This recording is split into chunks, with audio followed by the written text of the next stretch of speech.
Look, you guys know I've been all over this. The Oilers have not had a good start to the season at all. And it's been top to bottom. The team has been lackluster and lifeless. You can't just say, oh, it's the goaltending's fault, it's Darnell Nurse's fault. No, it's been like a group effort of bad play. And their record reflects that right now. And in the past, when the Oilers have slipped into something like this, who's been the guy who's pulled them out of it? McFlo, McHeated Driveway, McJesus, whatever you want.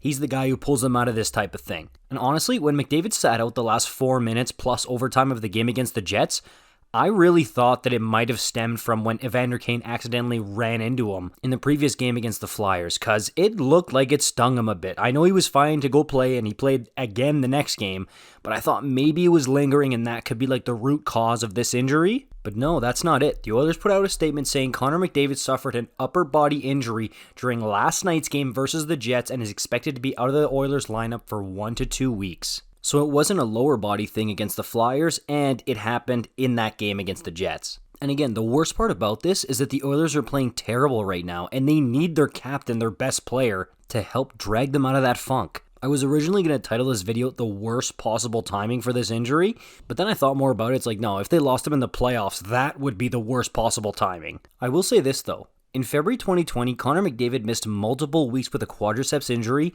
and honestly, I thought that would completely sink the Oilers' playoff hopes. You know what happened? Leon Draisaitl put the Oilers on his back and proved that he didn't need McDavid to be productive in the NHL as a top-line player. Prior to that, I would have been front of the line calling him a McDavid merchant and telling him to pray to McJesus every day, thanking him for that $8.5 million contract. But since then, and multiple times after, now I'm a total believer in Leon Draisaitl being a superstar on his own. So I'm super fascinated to see what he does this time around being the number one franchise player on the team, like the guy circled on the whiteboard for other teams. Not McDavid and Draisaitl, no, 29 is bolded and like tattooed on the other team's foreheads. It's really interesting to see, and I know they play on different lines a lot of the time, but it's not the same as when McDavid just straight up isn't in the lineup. And if you've never watched the Oilers before when it's just Draisaitl, I encourage you to, because it's actually really interesting. As the Oilers released a statement about McDavid being injured for 1 to 2 weeks, it's 1 week before the Heritage Classic next week at Commonwealth in Edmonton against the Flames. So obviously for everybody who's going to have to freeze their McButt off at the Commonwealth Stadium there,